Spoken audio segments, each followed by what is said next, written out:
that seems to be where they're placing their bets, which I think is interesting because of course, OpenAI is not sitting around doing nothing.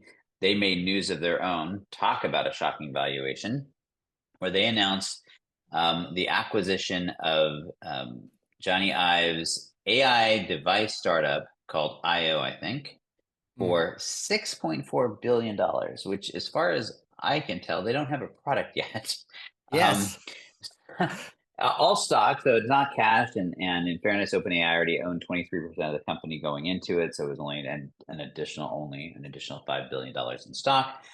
But more than anything, it's fascinating and intriguing because it clearly signals a move into consumer-oriented products, AI-driven products, and nobody knows what the heck this is. The rumors are it's going to be an iPod shuffle-sized device that you might wear and that would be um, always on AI, which is like we've heard this before. But of course, it's Jony Ive, and who is of course the famous chief designer for Apple for decades and responsible for almost all of their greatest hits. And so you really don't want to discount that, but it's like you're still sitting here going, is it really going to be something that makes sense? And so it's really sort of fascinating to see these two kind of going at it at this level.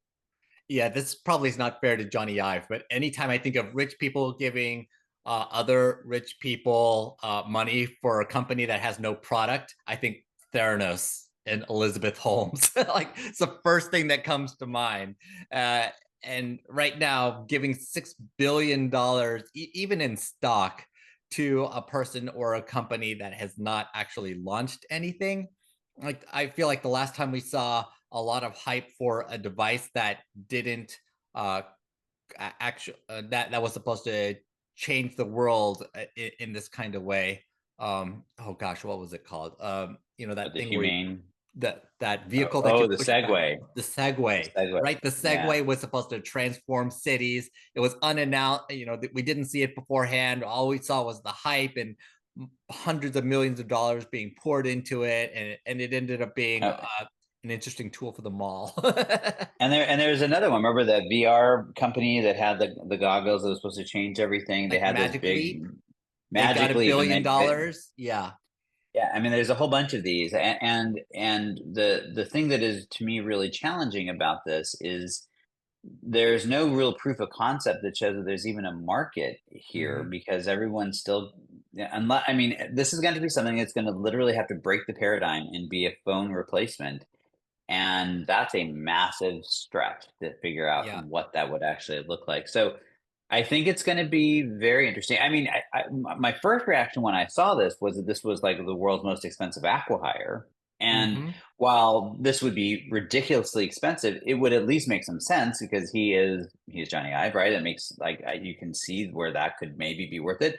But he's not even he's going to take over like creative control or something, but he still has his independent company, which is always separate from IO, and Mm-hmm. he's not leaving that. So this isn't even an acquihire. So it's I have no idea. I guess, this is one we'll definitely be waiting to see what this bears, what fruit it bears. But Yeah. it's a big nut to crack.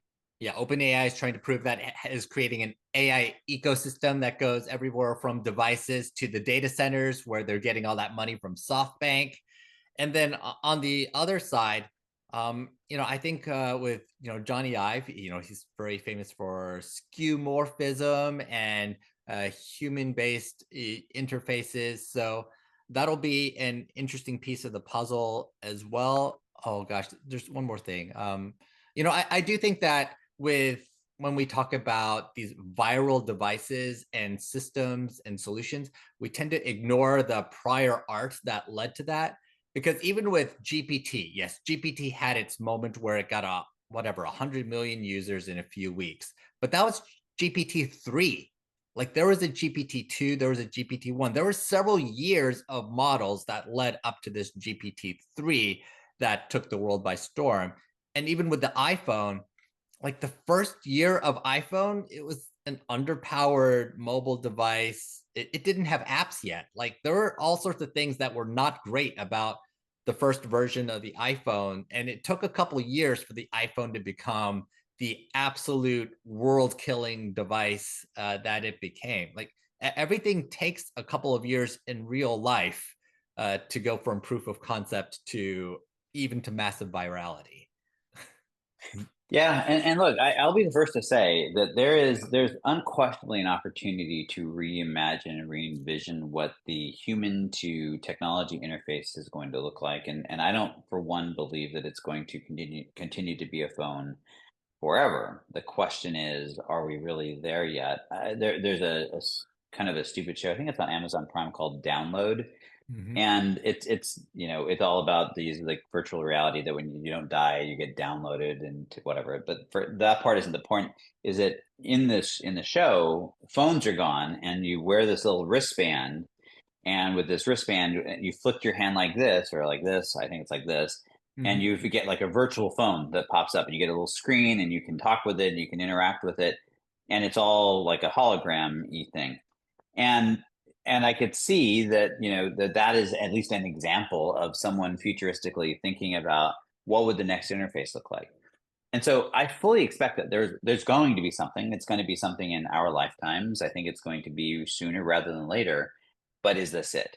And is that worth a $6.5 billion bet? I guess we'll see. Maybe, I mean, they know what's on the drawing board. Maybe it is truly earth shattering. Who knows? Sure. And at the end of the day, I guess $6 billion is only 2% of OpenAI's current valuation. So I guess it's just a rounding And error.